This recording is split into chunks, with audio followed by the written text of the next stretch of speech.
Les LLM transforment la création de contenu, non pas dans le sens où, parce que c'est souvent un piège dans lequel on peut tomber, où on va demander à ChatGPT de nous écrire un article et il va le faire. Et bien souvent, on va être assez surpris, agréablement, parce que c'est plutôt pertinent. Mais notre point de comparaison, en fait, c'est ce qu'on appelait le content spinning, en fait, avant un SEO, des textes à trous. Donc quelque chose de vraiment pas quali. Donc, je trouve qu'on n'a pas les bons points de comparaison quand on regarde un contenu qui sort de ChatGPT comme ça. C'est souvent bluffant, mais c'est pas forcément qualitatif. C'est-à-dire que si on se place à la place d'un internaute, on sera potentiellement déçu. En tout cas, nous, quand on arrive sur un contenu généré par IA à 100%, on le voit bien souvent. Ça peut nous arriver de passer à côté, mais souvent on le voit.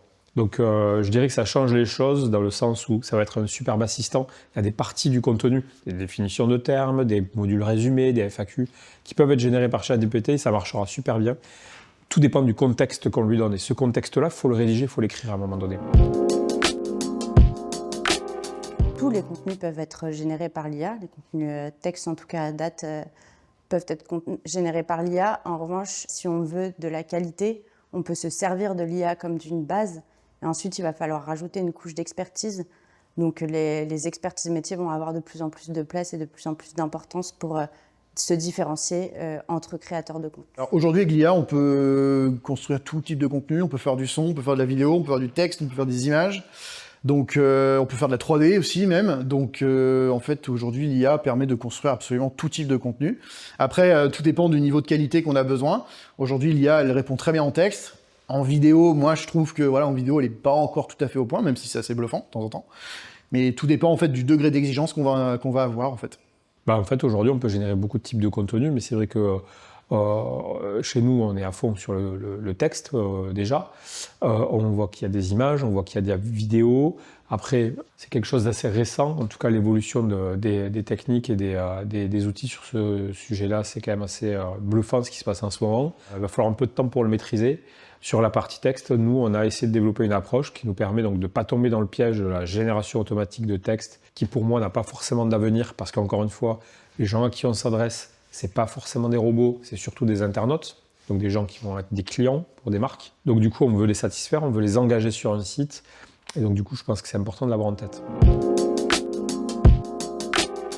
Il faut absolument relire et réécrire les contenus générés par IA parce qu'effectivement, ils sont une très bonne base de rédaction pour des contenus froids et sans forcément de valeur ajoutée. Ils font certes gagner beaucoup de temps en termes de structuration du plan de contenu, etc., mais ils n'apportent pas forcément d'aspects branding qui feront toute la différence en tant que marque. Donc il faut vraiment pouvoir ajouter une touche humaine dans la rédaction des contenus pour pouvoir se démarquer.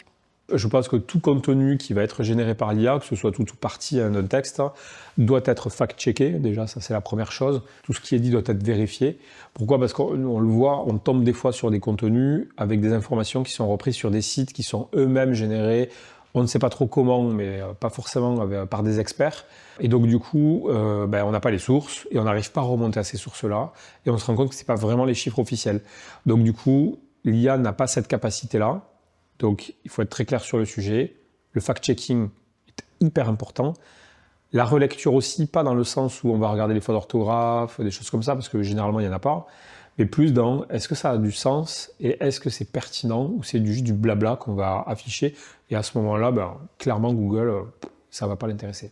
Il faut relire les contenus générés par l'IA, tout simplement parce que l'IA, elle est neutre, elle prend pas parti, elle prend du recul, elle nous donne pas une réponse directe, sauf si on la lui demande. Mais en gros, elle va nous proposer une première version et le but d'une IA, c'est d'itérer avec elle, c'est de lui faire apprendre, c'est de co-construire quelque chose avec elle. Donc de toute façon, il faut toujours relire, il faut toujours se dire, ok, comment il peut améliorer ça. L'IA aussi, faut savoir qu'elle ne sort que des informations qu'elle connaît déjà. Donc un exemple flagrant, ça peut être, est-ce que si je demande le prix de quelque chose, est-ce que l'information de prix qu'elle me donne, c'est une information qui est récente? Est-ce qu'elle n'a pas été mise à jour entre-temps? Un tarif par exemple pour visiter un monument, peut-être que l'information elle l'a récupérée il y a un an, peut-être que l'inflation fait que le prix a évolué, a augmenté, l'IA est peut-être pas encore au courant de ça. Donc voilà, il y a toujours besoin d'avoir un recul, faut relire ce qu'elle dit, faut fact-checker, c'est important, et se dire que l'IA elle est là pour nous construire un squelette de quelque chose, mais tout ce qui est information factuelle et pertinence, c'est quand même à un humain encore aujourd'hui d'apporter les bonnes réponses. À forte valeur ajoutée, non, surtout pas. Pour recopier, oui, mais pas de valeur ajoutée.